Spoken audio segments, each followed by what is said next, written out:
अब वह लड़का डरते हुए भाग रहा होता है और तभी वह अपने साथ एल्डर को लेकर नीचे गिर जाता है। उसी वक्त सुयांग उसके सामने आकर खड़ा हो जाता है और बोलता है कि आखिर तुम डर क्यों रहे हो? तुमने बिल्कुल सही कहा था, मैं अभी बस क्यूआई रिफाइनिंग रैलम पर ही हूँ। तभी वह लड़का सुयांग के सामने झुककर उससे माफी मांगने लगता है और बोलता है कि हमसे यहाँ पर गलती हो गई, तो प्लीज हमें आप यहाँ से जाने दो। वहीं वह सोच रहा होता है कि एक बार अपने सेक्ट में पहुंचकर मैं वहां से अपने सबसे पावरफुल वॉरियर्स यहाँ लेकर आऊंगा और पूरे टियानलान सेक्ट को डिस्ट्रॉय कर दूंगा। तभी सुयांग बोलता है, तो तुम बोल रहे हो कि अगर आज मैं यहाँ पर तुम्हें जिंदा छोड़ दूं, तो तुम हमारे टियानलान सेक्ट के बारे में भूल जाओगे और इस जगह पर कभी नहीं आओगे। वह लड़का हाँ में जवाब देता हुआ बोलता है, अगर तुम मुझे जिंदा छोड़ दो तो इस जगह पर सब कुछ खत्म हो जाएगा, और अगर तुमने मुझे यहाँ पर मार दिया तो मेरे फादर अपने सबसे पावरफुल वॉरियर्स के साथ इस जगह पर आकर टियानलान सेक्ट को पूरी तरीके से डिस्ट्रॉय कर देंगे और इसके सभी डिसाइपल्स को भी मार देंगे। सुयांग बोलता है, कोई बात नहीं, तुम्हें मारने के बाद मैं तुम्हारे फादर को भी ठिकाने लगा दूंगा। तो अब यहाँ पर मैं तुम्हें एक डरावनी मौत देना चाहता हूँ। जिसके बाद वह उस लड़के को भी मार देता है। अब यह देखकर वहाँ मौजूद एल्डर काफी ज्यादा डर जाता है और सुयांग से माफी मांगने लगता है। तभी सुयांग उसके पास जाता हुआ बोलता है, आखिर तुम्हारी पर्सनैलिटी इतनी जल्दी चेंज कैसे हो गई? थोड़ी देर पहले तो तुम बहुत बकवास कर रहे थे। अब हमें दिखाया जाता है कि टियानलान सेक्ट में एक जगह पर सभी डिसाइपल्स ट्रेनिंग कर रहे होते हैं। तभी वहां पर आसमान का कलर चेंज हो जाता है और अब आसमान से एक काफी खतरनाक लाइटनिंग स्ट्राइक उन सभी डिसाइपल पर होती है, जिससे वह सभी लोग काफी बुरी तरीके से घायल हो जाते हैं। और यह लाइटनिंग स्ट्राइक एक पर्सन ने किया होता है और यह पर्सन कोई और नहीं बल्कि उस लड़के का फादर होता है, जो अपने सबसे पावरफुल वॉरियर्स के साथ अपने बेटे की मौत का बदला लेने के लिए टियानलान सेक्ट में आया हुआ होता है। अब सुयान उसे देखता हुआ बोलता है, तो क्या तुम ही यूसान सेक्ट के हेड हो? वह पर्सन हाँ में जवाब देता है और बोलता है कि आखिर तुम कौन हो? सुयान बोलता है, मैं टियानलान सेक्ट का हेड हूँ और तुम्हारे बेटे को मैंने ही इस जगह पर मारा है। अब यह सुनते ही वह पर्सन काफी गुस्से में सुयांग के ऊपर एक काफी पावरफुल स्पिरिट हैंड टेक्निक का यूज करता है, पर सुयांग काफी आसानी से उसके अटैक को डिस्ट्रॉय कर देता है। जो देखकर वह पर्सन काफी हैरान होता है और सोचने लगता है कि यह तो अभी बस क्यूआई रिफाइनिंग रैलम पर ही है, तो आखिर यह मेरा अटैक कैसे रोक सकता है? सुयांग बोलता है, आखिर तुम इतने हैरान क्यों हो रहे हो? क्या यह सभी तुम्हारे सबसे पावरफुल वॉरियर्स है? और यह बोलता हुआ वह उस पर्सन के सबसे पावरफुल वॉरियर्स को वहां पर मार देता है। जो देखते ही वह पर्सन सुयांग पर अटैक करने के लिए काफी तेजी से आगे बढ़ता है, पर सुयांग अपने एनर्जी प्रेशर से ही उसे दूर फेंक देता है। जो देखकर वह पर्सन काफी हैरान होता है और बोलने लगता है कि आखिर ऐसा कैसे हो सकता है? आखिर तुम अभी किस लेवल पर मौजूद हो? सुयांग बोलता है, मैं तो अभी बस क्यूआई रिफाइनिंग रैलम पर ही हूँ। यह सुनकर वह पर्सन सोचने लगता है, आखिर ऐसा कैसे हो सकता है? मेरी पावर जिंडांग रैलम की है, पर मैं यहाँ पर एक क्यूआई रिफाइनिंग रैलम के पर्सन को नहीं हरा पा रहा हूँ। जिसके बाद वह एक सिग्नल भेजते हुए अपने यूसान सेक्ट के एंसेस्टर को उस जगह पर बुलाता है।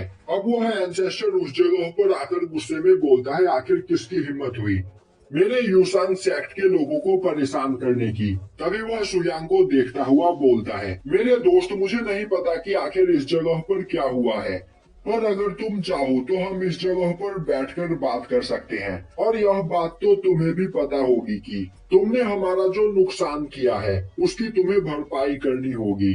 तो मैं तुम्हें जान से मारना नहीं चाहता, तो चलो हम बैठकर बात करते हैं। तभी सुयांग बोलता है, मैंने कब कहा कि मैं इस जगह पर बात करना चाहता हूँ? मैं मानता हूँ कि तुम कमजोर हो, तो मेरे पैरों में गिरकर मुझसे माफी मांग लो, मैं तुम्हें जाने दूंगा। यह सुनते ही एंसेस्टर गुस्से में बोलता है, तुम अभी बस क्यूआई रिफाइनिंग रैलम पर हो और इतने बड़े बोल बोल रहे हो, तो अब मरने के लिए तैयार हो जाओ। जिसके बाद वह उस जगह पर एक 7 किलिंग फॉर्मेशन बनाते हुए सुयांग को मारने के लिए तैयार हो जाता है। यह सुनते ही वह पर्सन बोलने लगता है, अब तुम्हारा मरना तय है, क्योंकि यह हमारे सेक्ट का सबसे पावरफुल फॉर्मेशन है और अब तुम्हें यहाँ पर इससे कोई नहीं बचा सकता है।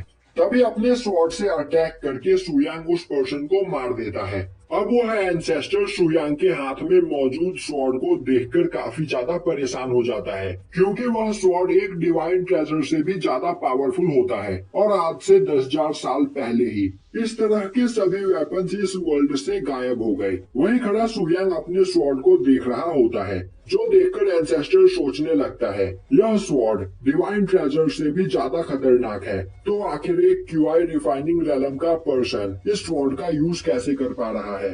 और अब वह गुस्से में अपनी 7 किलिंग फॉर्मेशन को एक्टिवेट कर देता है। अब उस फॉर्मेशन के अंदर से कई सारे डीमन क्लोन्स बाहर निकलकर सुयांग पर अटैक करने के लिए आगे बढ़ने लगते हैं, पर सुयांग अपने एक ही स्वॉर्ड स्लैश में उन सभी डेमोनिक क्लोन को मारता हुआ एंसेस्टर के शील्ड को तोड़कर उसे भी वहां पर घायल कर देता है। अब एंसेस्टर गुस्से में खड़ा होता हुआ बोलता है आखिर यह कैसे हो सकता है, एक क्यूआई रिफाइनिंग रेलम का पर्सन मेरे पूरे सेक्ट को कैसे डिस्ट्रॉय कर सकता है, और मैं यहाँ पर एक क्यूआई रिफाइनिंग रेलम के पर्सन से हार नहीं सकता। जिसके बाद वह एक पोर्टल को खोलकर उस पोर्टल के अंदर से एक ड्रैगन को बाहर निकालता है और हंसता हुआ बोलता है कि यह middle grade high level spirit beast है और यह बीस्ट इतना पावरफुल है कि कोई युआन यिंग रेलम का पर्सन भी इसे नहीं हरा सकता है, तो अब मरने के लिए तैयार हो जाओ। वहीं उस ड्रैगन को देखकर सुयांग सोच रहा होता है क्या यहाँ पर युआन सेक्ट ने खुद को प्रोटेक्ट करने के लिए इस छोटे से सांप को पाल रखा है। तभी वह ड्रैगन सुयांग पर अटैक करने के लिए आगे बढ़ता है, पर सुयांग अपने एक ही अटैक में उस ड्रैगन के छोटे छोटे टुकड़े कर देता है। वहीं सुयांग की अटैक से एंसेस्टर भी उस जगह पर मारा जाता है और मरते हुए वह बोलता है कि वह पिछले 10,000 सालों से इस जगह पर ट्रेनिंग कर रहा है, तो आखिर वह एक क्यूआई रिफाइनिंग रेलम के पर्सन से कैसे हार गया।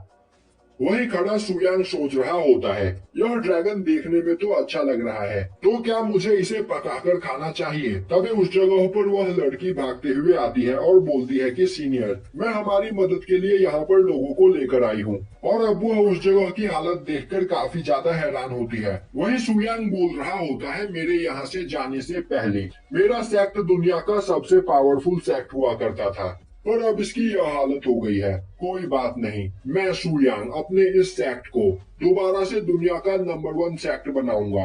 अब सुयांग का नाम सुनते ही वहाँ मौजूद सभी लोग उसके सामने बो डाउन करते हैं और बोलते हैं कि एंसेस्टर हमें माफ कर दे, हमने आपको पहचाना नहीं। और यहीं पर यह एपिसोड खत्म हो जाता है।